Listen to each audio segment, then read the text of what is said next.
Občinski svet občine Slovenska Bistrica se je v torek 21. junija sešel na 20. redni seji.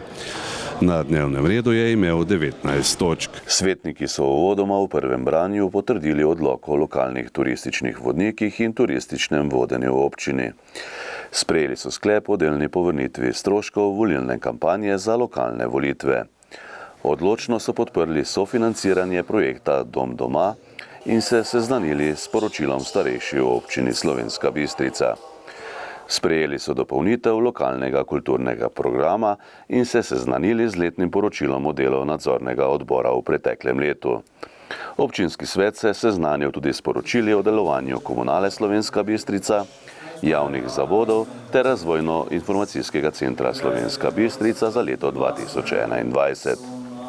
Svetniki so podali pobudo za dodelitev statusa mestne občine Slovenska Bistrica ter obravnavali nekaj premoženjskih in kadrovskih zadev.